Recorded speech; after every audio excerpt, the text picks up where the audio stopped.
It's deeply painful to watch Donald Trump make China great again.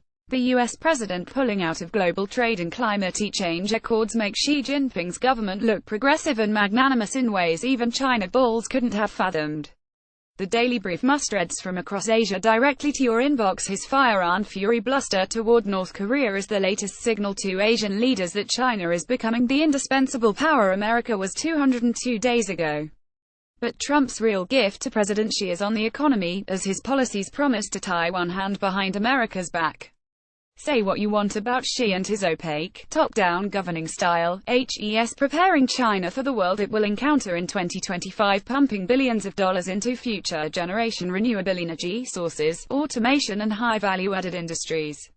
Trump, by contrast, is determined to return America back to the world that existed in 1985, one dominated by an industrial model that globalization long ago replaced.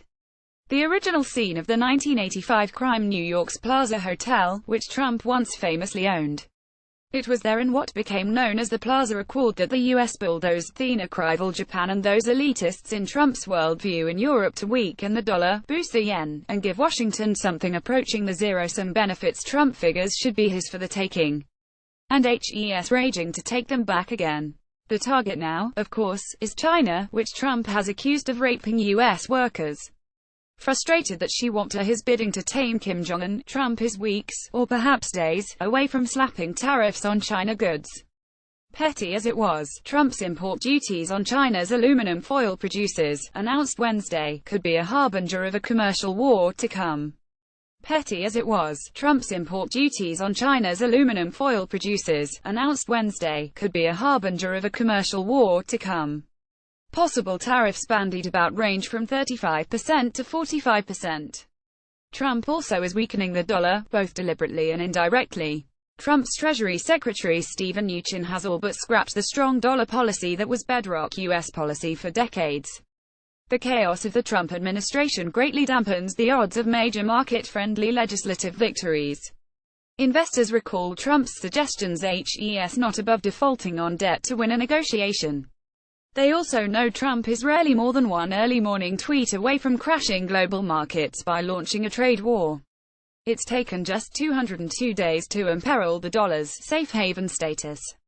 The problem with such a mindset is the futility of it all. America and China, for all their gripes, are as codependent as two economies have ever been. Discerning where one member of the group of two ends and the other begins is a favorite parlor game among economists. Back in 1985, world powers could hold sway with currency markets and alter economic trajectories decisively and specifically. When it comes to the US and China, gray areas abound in ways that raise the stakes for world markets. Consider the ways Beijing could push back dumping $1.1 trillion of U.S. Treasuries, slapping taxes on goods that could shake General Motors and Apple and bankrupt Walmart, devaluing the yuan, canceling Boeing orders and, by extension, killing roughly 180,000 American jobs, block soybean flows in ways that slam the Missouri and Mississippi economies and threaten imports of everything from pharmaceuticals to beef. At the same time, it's important to recognize what Plaza Accord-like exchange rate bullying doesn't accomplish. It wants to upgrade America's pathetic infrastructure, stabilize healthcare markets, fix the mushrooming opioid addiction crisis, or prepare the workforce for automation and artificial intelligence advancements sure to kill more jobs than China will. It won't boost productivity, address inequality, or prod executives to boost wages, or make corporate America more innovative. What is China up to as Trump's America rediscovers coal? What is China up to as Trump's America rediscovers coal? It's brainstorming on problems that are already here, from cleaner energy sources, solar and wind, in particular, to the forces of automation that Trump Treasury Secretary Mnuchin thinks is 50 or 100 more years away. All that kind of ignorance does is make China great again at the expense of America's future. Or how about Trump's stuck-in-time view of corporate deal-making? His White House recently offered Taiwan's Foxconn Technology Group $3 billion of perks to build a factory in Wisconsin, creating 13,000 jobs.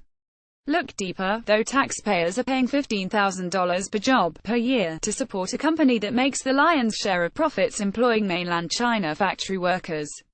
The transaction simultaneously highlights the kind of antiquated thinking that prevailed 30 years ago and the symbiotic relationship between the G2. The U.S. has long been arguably the most respected economy because of its ability to look ahead and reinvent itself accordingly. Trump dragging Washington's economic worldview back to 1985 is imperiling those animal spirits. Continue reading.